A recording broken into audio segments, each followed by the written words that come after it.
बच्चा नहीं हो रहा था उनके। तो जब प्रजा में सब लोग मतलब दुधरैया कराए कुछ कराए तो रानी को पूछे ही ना। रानी को बड़ा खराब लगे, कहीं चना सब जगह दे जाए, रानी को चना ही ना दे। रानी को बहुत दुख हो कि मतलब सब कर रहे हैं, उनको अच्छा लगे, सब औरतें जाएं पहन के पीली पीली साड़ी सब करें।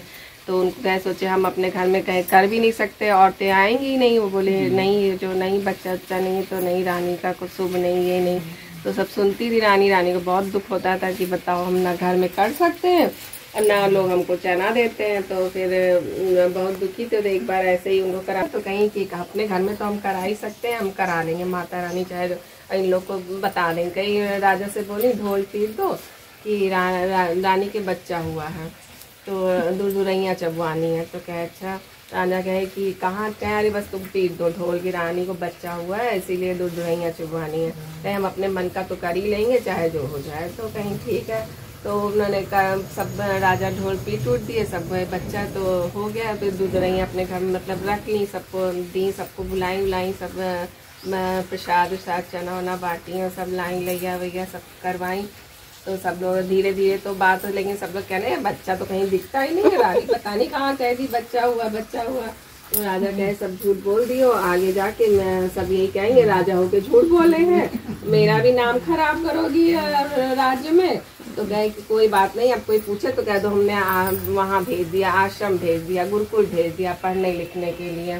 कहे तुम्हारा चल रहा है बताते रहते हैं। तो उन्होंने बता दिया। तो फिर वो कहे कि गुरुकुल पढ़ने गया। फिर शादी मतलब अब सोचे राजा बीच में कहा अब राजा आपके यहाँ बच्चा हुआ था, शादी ब्याह हम लोग इंतजार कर रहे हैं। सब अगल बगल के राजा लोग आने लगे, मतलब अपनी लड़कियों का रिश्ता लेकर के। तो सब में आनाकानी करने लगे। तो सबको फिर शंका हुई। सब कहे बताओ इतने सब जगह के राजा आ रहे हैं, सब कह रहे हैं कि मतलब रिश्ता बताओ लड़का से लड़के के लिए हमें आए हैं, लड़की और ये तैयारी नहीं होते हैं, बताते ही नहीं है। तो बोले कि रानी से पूछे अब क्या बताओ अब क्या करें, अब तो सब लोग कह रहे हैं बताओ अब क्या बताएं। क्या बोल दो कि कर देंगे, जो है शादी कर देंगे और करेंगे, राजा को बोल दो। तो बोल दिए राजा से। तो फिर सब कुछ कह, फिर अब ये बैठ गई पूजा में माता रानी के पास, जो है कि मैया आप क्या करें, मेरी इज्जत, मेरे पति की इज्जत और राज्य की इज्जत जो भी है सब आपके हाथ है, अब संभालिए सब।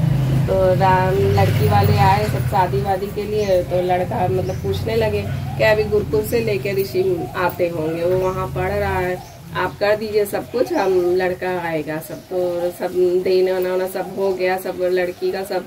तो कहे कि फिर भी नहीं लड़का दिखा रहे हैं।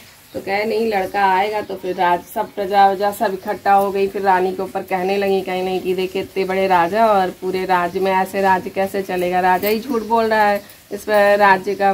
तो रानी बड़ी परेशान अंदर खूब रोने लगी। तब तक देखी दूर से कोई आ रहा है घोड़े से एकदम से और आके खड़ा हो गया। कहे मेरे माँ बाप को कुछ ना कहिए, मैं इनका लड़का हूँ और बताइए कि आप लोग क्यों इनको कह रहे हैं। तो रानी सोचे कि ये कौन आ गया और आके तुरंत पैर वैर छूने लगा।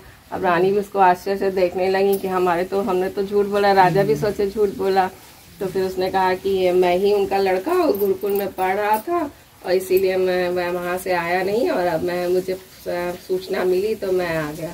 तो इसी तरह वही महारानी की कृपा थी, कोई किस भी तरह से उनकी लाज रखे, इसी तरह मैया सबकी लाज रखे। माता की